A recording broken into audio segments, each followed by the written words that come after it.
Hey everyone, so I just watched the new gameplay footage of Cyberpunk and it looks amazing. I am so excited about playing this game and seeing more footage of this awesome project.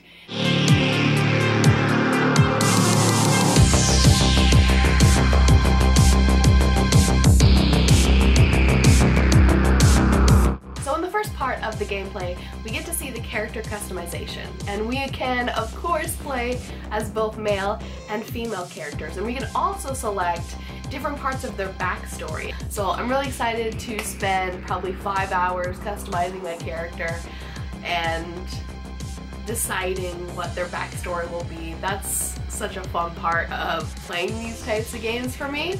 I was also impressed that the character system is fluid. Like, you don't have to get locked into a type of character fighting class right away. You get to decide that as you go along, and you can branch off into different things. It's fluid, so I'm really excited about that, because when I play these types of games, it takes me a while to figure out like the way I want to play it. Like, I'm gonna have to feel like, what do the assault rifles feel like? What does stealth feel like in this game? Usually I like to be a little bit stealthy and use sniper rifles, but it depends on how the game will feel and what feels right in the time, so I don't know which class I'll decide to go with, but I'm glad that we don't get locked into that right away, that we get to kind of decide as we go and upgrade as we go.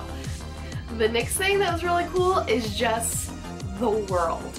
It's gritty and dirty, but beautiful at the same time. You know, it has that classic cyberpunk aesthetic, the bright neon 80s colors. I mean, even the text on the screen is this neon pink, and I really like that little touch.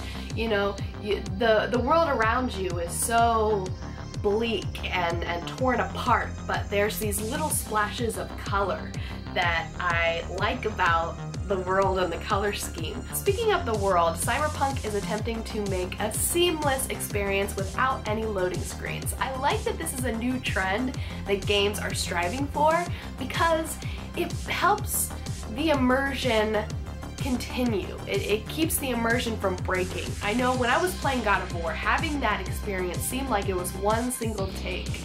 Just seamlessly being able to go from combat to conversations and cutscenes. It made the world feel more alive, and God of War is definitely my game of the year so far. And every time you have one of those loading screens, it kind of reminds you that you're playing a game. I like being so sucked into a game that I'm 4 hours in, it's 2 in the morning, and I realize I have to work the next day. You know, I like being sucked in, so I think that will add a lot to the experience. The way that you interact with characters and enter into combat, it shows that there's so much choice. Like, in the gameplay, there were many times where the character decided to negotiate with players. And at any time, you could just shoot the player that you're trying to negotiate, or the NPC that you're trying to negotiate with. And that just adds like this whole nother layer of choice and replay value to the game. But also, it adds a new layer of tension, because these characters are so shady. Who knows if every character is gonna be negotiable? Like, I don't think that you can negotiate with every single one of these characters, because some of them are not trustworthy, and one of the characters actually kind of stabs you in the back later on through the trailer. So I thought that was really interesting, but also, like, it doesn't break immersion. Another thing that stuck out to me, and I'm not sure if anyone else noticed this, I realized that V at one point in the game has a man over, and I don't know what that implies. Like, I'm guessing that implies that you can have relationships with the NPCs. We don't know who this character was that slept over with her. I mean, it seemed like a casual kind of exchange, because he's like, he wakes up and he's just kind of reaching for all his like underwear and clothes and just dashes out the door, so I'm guessing it was just like a casual thing. But it would be really interesting if relationships became a part of the experience. I really like having that in games. I know some people are like, I don't really care if that's part of the game, but having relationships in a role-playing game is really interesting to me. I also do this in my D&D campaigns, and my Dungeon Master and all the players around me find it hilarious because, yeah, to go off on a tangent, I'm doing a D&D campaign and my character is a bit of, she gets around a little bit. She gets around. And it's hilarious and also makes things more interesting as my character flirts with the enemy sometimes to get her way.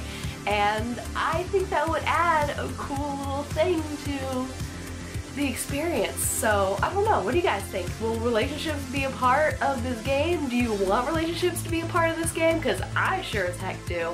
I think it would be a lot of fun. I also want to say that I like Jackie. I like hearing him cuss in Spanish as we're blowing people's heads off, you know. I hope he plays a big part in the game. I really like him. Kind of reminds me of being back in Florida, you know, like I miss hearing Spanish because here in Taiwan, you know, there's very few people that speak Spanish, so I don't know, it made me smile. I like having him around and I thought he was really charming.